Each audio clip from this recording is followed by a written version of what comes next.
Hi guys, welcome to my channel Lush Gardener. I hope you guys are fine and are safe. So today I'm going to be talking about another genus of succulent. I think I might have not spoken about this genus before. This is called as Pachoveria powder puff. Now this is an US hybrid. A lot is not known about its parentage, but with the word Pachoveria, I guess this is now this is just a guesswork. It could be a Pachophytum and a Echeveria crossbred hybrid, but I'm not very sure because nothing has been mentioned. So this is an extremely beautiful succulent. It is an hybrid succulent. If you're going to look at the succulent, it has a lot of farina on it. Now always remember, whenever a succulent has a good or a large amount of farina, they can withstand a good amount of direct sunlight. This particular variety of succulent, once it's acclimated completely, it can withstand a little bit more of stronger light. That is because it has farina. So you have to be extremely careful that you protect this farina. Do not touch your finger on them, otherwise the farina will get disturbed. Even if one leaf gets disturbed with farina, it tends to look a little bad because usually farina is something that tends to make the succulent look extremely beautiful. But at times, unintentionally, accidentally, we happen to touch the farina on the leaves. Maybe due to repotting or while transit and other stuff like this, which is absolutely fine. But we need to understand that as much as possible, we should avoid touching the leaves, especially the succulents that have farina, because once farina is disturbed, it is not going to come back on the succulent. Farina basically acts like a sunscreen for succulents. Apart from this, it also helps in pest control. Usually mealybugs will not attack succulents that have a huge amount of farina on them, because farina is like a waxy coating that appears on the succulent in order to protect the succulent from usually from direct harmful UV rays of the sun, from water getting collected on the leaves. Because if you're going to drop water on this succulent, the water is going to repel, so it also tends to act like a waterproof coating on the succulent. Now being said that, that doesn't mean that you're going to water on the succulent leaves. Even though it has farina, it is going to repel water. That does not mean that you're going to add water on the succulent leaves. You have ample amount of soil that you can water. You can even do bottom watering if you're afraid of dropping water on the succulent leaves. Now let's say that in case if it rained and you were not prepared for it and now there is water on the succulent leaves, you do not need to be worried. You have a succulent blower, you have a balloon blower. You can use any of these to blow off the water.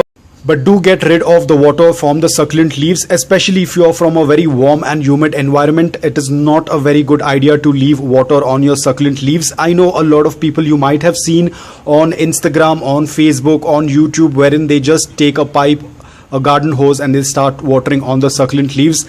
Please don't go according to that, because you might not be from that same environment. You might not have the same climate. If I happen to do that, my succulents will start to rot within a day or so, because I have experienced this during the rainy season, even during winters, even during summers. In fact, in summers, if I happen to leave water on my succulent leaves, the leaves get burnt.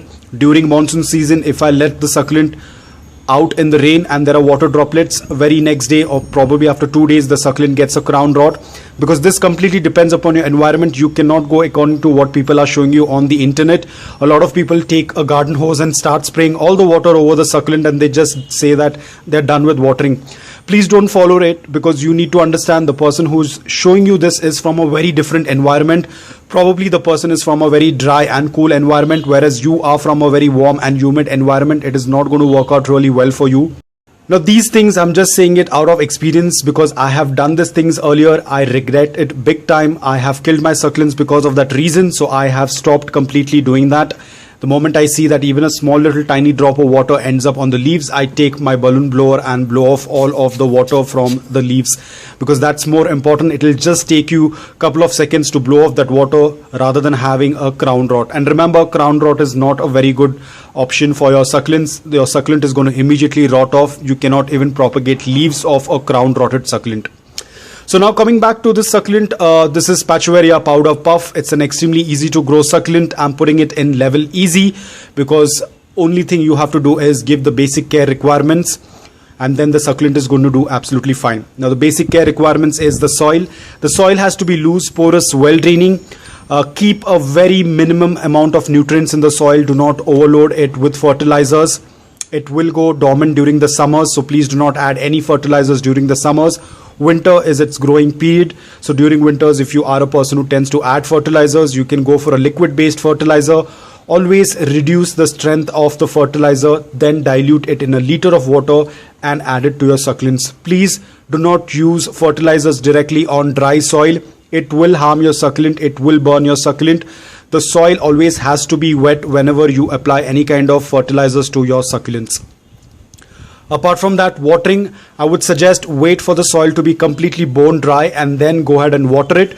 Ideal pots for this would be earthen pots are the best for any kind of succulents, especially the ones that do not like moisture in the soil. You can go with a concrete pot, a terracotta pot, unglazed clay pot, or you can even go with a papercrete pot, because these pots are very porous in nature. They tend to absorb all the moisture, excess moisture from the soil, helping the soil dry faster. Talking about sunlight, as I said, it has a good amount of farina. It can be exposed to morning direct sunlight for 5 to 6 hours. Only after acclimation, you can even give it a good amount of afternoon direct sunlight as well, provided that the succulent is completely acclimated. Do not suddenly expose it to afternoon direct sunlight. The leaves will tend to get burnt or the succulent will get dehydrated. You have to initially start a gradual introduction. Over here, if you're doing a afternoon direct sunlight introduction, then I would suggest first go for the morning direct sunlight. Once it's completely acclimated with 5 to 6 hours of morning direct sunlight, then probably you can extend it for another 1 hour or so to afternoon direct sunlight. But if you are from a place wherein the temperatures are rising above 40 degrees Celsius, then please do not expose your succulents to afternoon direct sunlight. Now this is very tricky because we all have a very different afternoon sunlight.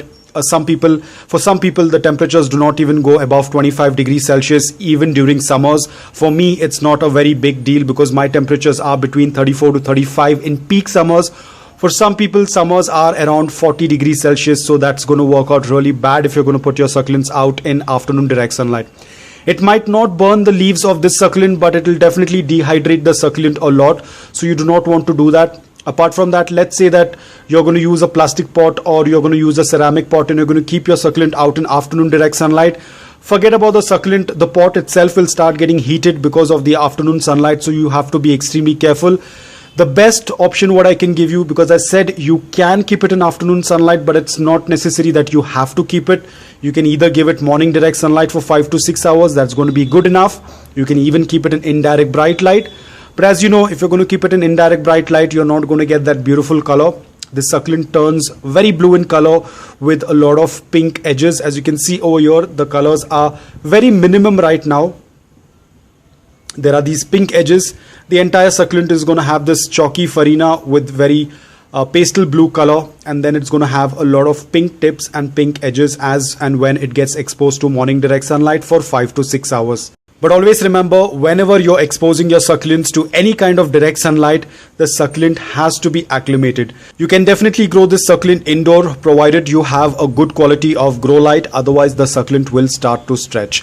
Now propagation is pretty simple. You can do a leaf propagation, you can do a stem cutting, or you can separate the offset. This offset is almost a good size to be separated, but I'm just going to leave it as it is.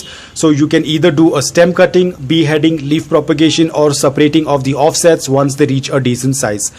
Mealybugs are not much of an issue because, as I said, it has a lot of farina. The mealybugs cannot attach themselves on the leaves, but probably you might tend to see them on the stem. If you have bloom stalks and if they get affected with aphids, it's better to cut them off if they are no use to you. But ideally, the succulent does not get usually affected with mealybugs.